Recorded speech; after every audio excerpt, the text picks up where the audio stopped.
Everyone, সবাইকে welcome জানিয়ে শুরু করছি আরও একটা নতুন আর fresh episode of it's show time with me Abhipsa only on Rangeen TV, যেখানে থাকছে এন্টারটেনমেন্ট ওয়ার্ল্ডের বিভিন্ন খুঁটিনাটি আপডেটস, তারকাদের অনেক অজানা গল্প আর দারুণ মজার গসিপ। তাহলে চলুন শুরু করে দিই আজকের এপিসোড। আর প্রথমেই চোখ রাখবো আজকের আপডেটসে। টলিউডের বর্তমান অচলাবস্থা ও কনফেডারেশন জড়িত বিভিন্ন সমস্যা নিয়ে এবার বৈঠকে বসলেন টলিউডের 4 বিধায়ক। সেখানে উপস্থিত ছিলেন প্রযোজক, টেকনিশিয়ান সংগঠনের বিভিন্ন সদস্যরা ও শিল্পের সাথে জড়িত বিভিন্ন কলাকুশলীরা। বর্তমান টলিউডের বিভিন্ন সমস্যা, স্বাভাবিকভাবে শুটিংয়ে ফেরা এবং আরও বিভিন্ন পদক্ষেপ নেওয়ার জন্য নানা রকমভাবেই কথা আলোচনা হলো। এখানে উপস্থিত ছিলেন অভিনেতা রুদ্রনীল ঘোষ, অভিনেত্রী পাপিয়া অধিকারী এবং অভিনেত্রী রূপা গাঙ্গুলির মতো অভিনেতা অভিনেত্রীরা। চলুন আমরা দেখে নিই কে কি বললেন এই বৈঠক নিয়ে। টলিপাড়ার চলমান অচলাবস্থা ও কনফেডারেশনকে ঘিরে তৈরি হওয়া জটিলতা নিয়ে জরুরি বৈঠকে বসলেন টলিউডের 4 বিধায়ক। বৈঠকে উপস্থিত ছিলেন প্রযোজক, বিভিন্ন টেকনিশিয়ান সংগঠনের প্রতিনিধিরা এবং শিল্পের সঙ্গে যুক্ত বিশিষ্ট ব্যক্তিরা। বর্তমান পরিস্থিতির দ্রুত সমাধান, শুটিং স্বাভাবিক রাখা এবং শিল্পের স্বার্থে ঐক্যবদ্ধ পদক্ষেপ নিয়ে আলোচনা হয়। বৈঠকে অভিনেতা রুদ্রনীল ঘোষ, অভিনেত্রী পাপিয়া অধিকারী এবং রূপা গঙ্গোপাধ্যায়ও উপস্থিত ছিলেন। রুদ্রনীল ঘোষ কি বললেন আলোচনা শেষে চলুন দেখে নিই। এবং টেকনিশিয়ানসরা এই নতুন সরকারের তথ্য সংস্কৃতি দপ্তরের উদ্যোগে এই প্রথম তাদের নিজেদের কথাগুলো বলতে পারলেন। তথ্য সংস্কৃতি দপ্তরের উদ্যোগ এই সরকার চায়, সম্মানীয় মুখ্যমন্ত্রী চান যে একটা কাজ তৈরির পরিবেশ তৈরি হোক যেখানে ভয়ভীতিহীন হবে এবং কার কোনো চাপ তৈরি হবে না।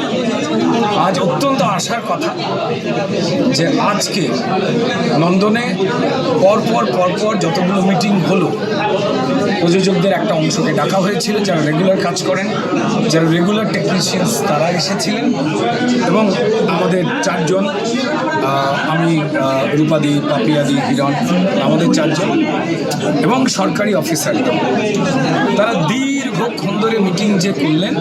আরও মিটিং অবশ্যই দরকার। আপনারা জানেন যে দীর্ঘদিনের কিছু হওয়া জটিলতা, খুব দ্রুত সেটার সমাধান হবে। আমি ধন্যবাদ জানাবো পশ্চিমবঙ্গ সরকারকে, ধন্যবাদ জানাবো মুখ্যমন্ত্রীকে যে খুব পজিটিভ দিকে টেকনিশিয়ানরা এগোচ্ছেন, প্রযোজকেরা এগোচ্ছেন, এই ইন্ডাস্ট্রির জটিলতা কাটাচ্ছে। 7 ডেজ, উইদিন 7 ডেজের মধ্যে টেকনিশিয়ানসরা মিটিং করবেন। আমাদের প্রযোজক যারা রয়েছে, রেগুলার কাজ করা যে প্রযোজক, প্রত্যেকে যারা প্রতিনিধি। আমি যদি একজন অভিনেতা হয়ে কথা বলি, আমি কিন্তু আমার কথা বলি না, আমাদের কথা বলি। ঠিক তেমনই প্রত্যেকেই যারা এসেছেন টেকনিশিয়ানস এবং যারা প্রযোজকেরা এসেছেন, তারা রেগুলার কাজ করেন, তারা রেগুলার বিভিন্ন সমস্যা বলুন, আনন্দ বলুন, সবটাই কিন্তু জানেন। তো তাদের মধ্যে পরিষ্কার একটা যাতে ভালো কমিটি তৈরি হয় যে টোটাল গাইডলাইনটা দেবে, তার পরিপ্রেক্ষিতে আস্তে আস্তেই সমস্যাটা সমাধানের দিকে আমরা এগিয়ে গেছি। অনেকটা মেঘ কেটে গেছে, খুব দ্রুত পুরোটা গেছে। এই গিল্ডগুলো থেকেই থাকবে রেগুলার নেসেসারি। আবার আমাদের এমন মানে বেশ কিছু জায়গা রয়েছে যেখানে কি বলবো, যে ধরুন একটা পার্টিকুলার সিস্টেম, ধরুন আমি কথাই বলছি যে ধরুন ফাইট, 60% আমাদের গল্পে তো ফাইট থাকে না, আবার 40% ক্ষেত্রে হয়তো কিছু লাগে।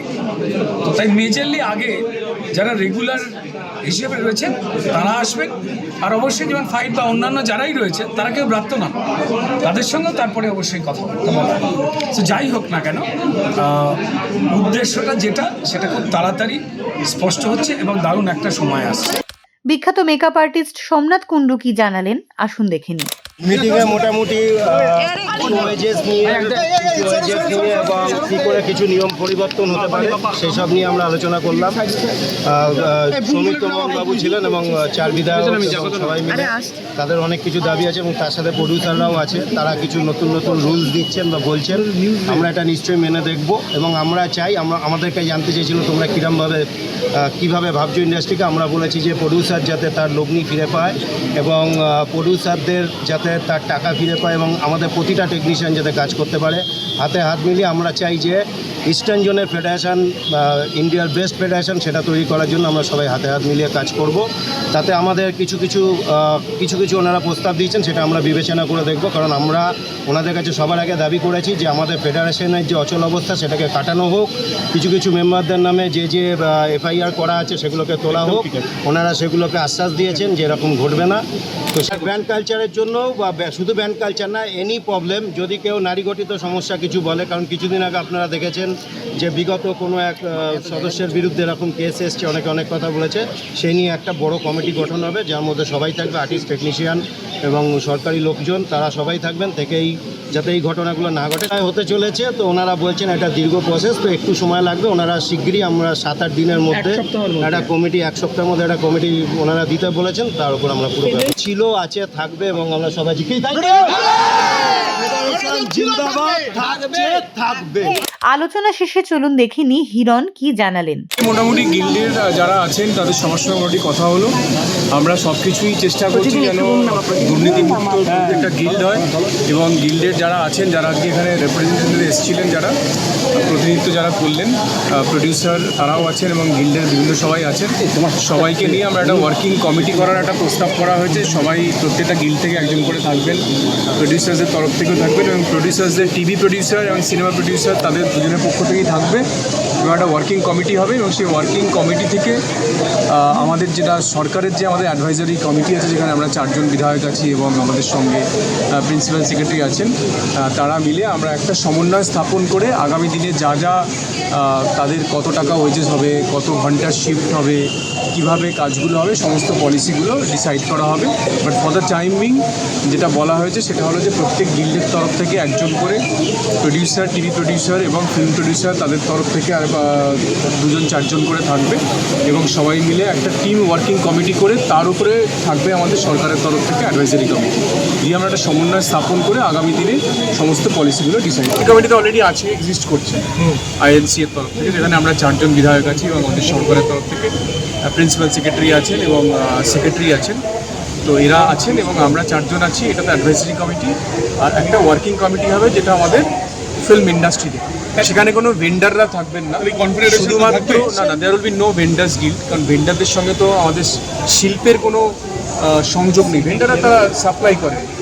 তো ফলে শুধুমাত্র মানে টেকনিশিয়ানসদের যে গিল্ডগুলো আছে তাদের তরফ থেকে প্রত্যেক প্রতিনিধি থাকবে, তাদেরকে নিয়ে আমরা একটা, এবং প্রডিউসার টিভি এবং সিনেমা আলাদা আলাদা নিয়ে আমরা একটা ওয়ার্কিং কমিটি করবো। সেই ওয়ার্কিং কমিটির সঙ্গে আমাদের সংযোগ স্থাপন করবে, সমন্বয় স্থাপন করবে আমাদের অ্যাডভাইজারি কমিটি, এবং আগামী দিনে এগুলোই পুরোটা পর্যালোচনা করবে এবং সমস্ত কিছু দেখবে। ফেডারেশন হলো আমাদের আন্ডার সোসাইটি অ্যাক্ট, ফেডারেশন হলো, আমি সম্ভবত যতটুকু জানি সেটা হলো আন্ডার আমাদের ট্রেড ইউনিয়ন অ্যাক্ট। তো ফলে ভারতবর্ষে যদি কেউ সোসাইটি খোলে, সোসাইটি অ্যাক্টে খোলে, কেউ যদি ট্রাস্ট অ্যাক্টেতে ট্রাস্ট খোলে, আপনি কি তাকে আটকাতে পারবেন?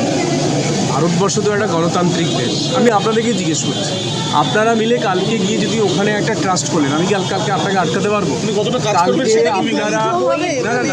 সরকার তো, আমাদের দেশ তো গণতান্ত্রিক দেশ, আমাদের দেশে যদি আপনারা সবাই মিলে কালকে একটা সোসাইটি খোলেন, সোসাইটির একটা নাম দেন, দিয়ে সেই সোসাইটিতে আপনারা যদি 100 জন আপনার সোসাইটিতে জয়েন করে স্বাধীনভাবে, তাহলে কি সরকারের ক্ষমতা যদি সোসাইটিকে বন্ধ করে দেওয়া নেই?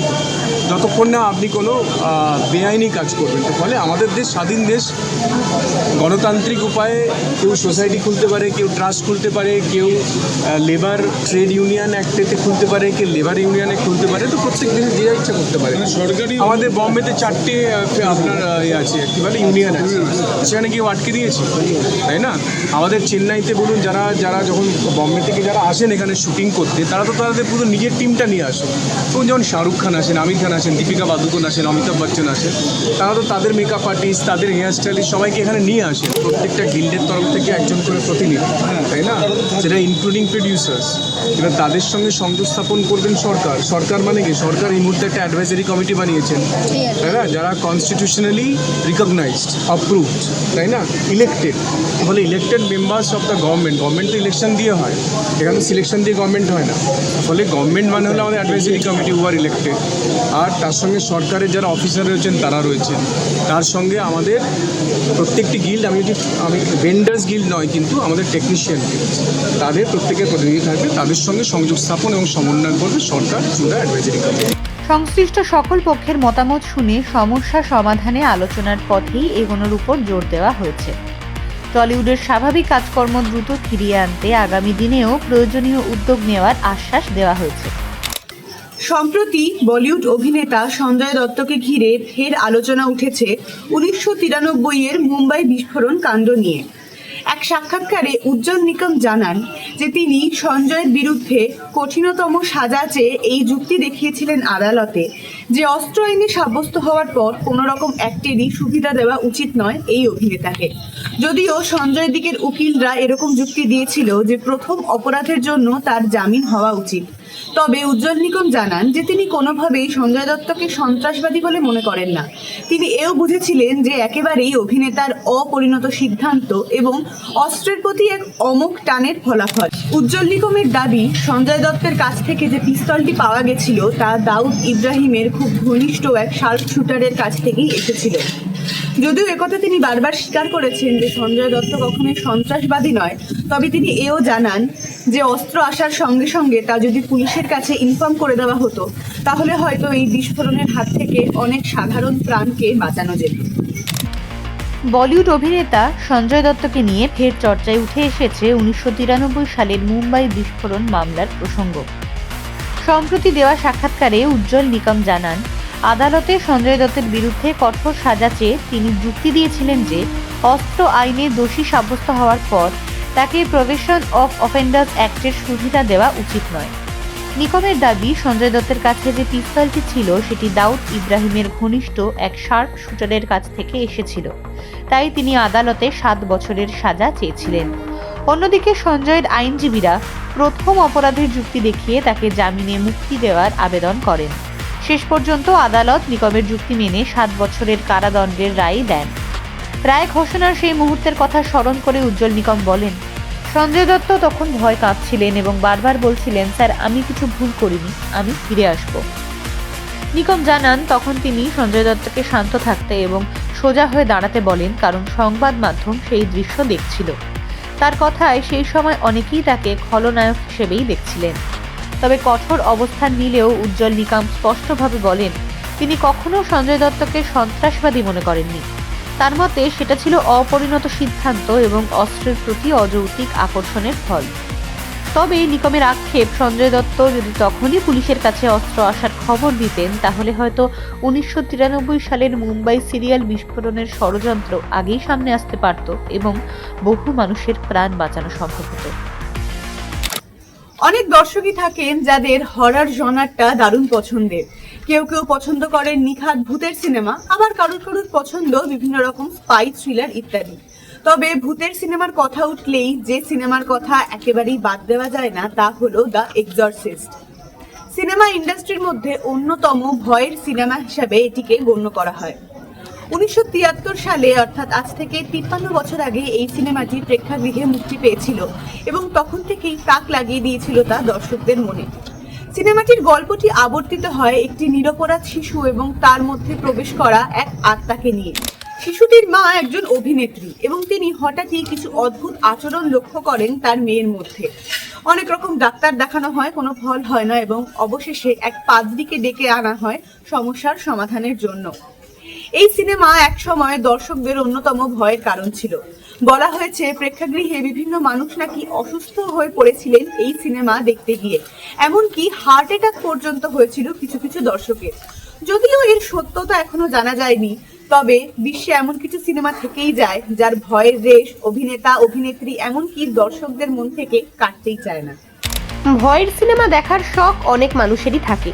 কেউ ভূত প্রেতের গল্প পছন্দ করে, আবার কেউ রহস্য ও সাসপেন্স ভরা সিনেমাতে রোমাঞ্চ অনুভব করে। কিন্তু কিছু সিনেমা এমনও থাকে যা শুধু ভয় দেখায় না, দর্শকদের মানসিক এবং শারীরিকভাবেও নাড়া দিয়ে যায়। এমনই একটি সিনেমা হচ্ছে দ্য এক্সরসিস্ট, যা বিশ্বের সবচেয়ে ভয়ঙ্কর সিনেমাগুলির মধ্যে একটি বলা হয়। এই সিনেমা নিয়ে বছরের পর বছর ধরে অনেক চমকপ্রদ দাবি করা হয়েছে। বলা হয় এটি দেখার সময় অনেকেরই স্বাস্থ্য খারাপ হয়ে গিয়েছিল, কেউ প্রায় অচেতন হয়ে গিয়েছিল, আবার কারোর ব্যাপারে দাবি করা হয়েছে যে তাদের রক্ত মিশ্রিত বমি হতে শুরু করেছিল। এই কারণেই আজও এই সিনেমা আলোচনার বিষয়। 53 বছর আগে অর্থাৎ 1973 সালে সিনেমা হলে মুক্তি পেয়েছিল এই ছবিটি।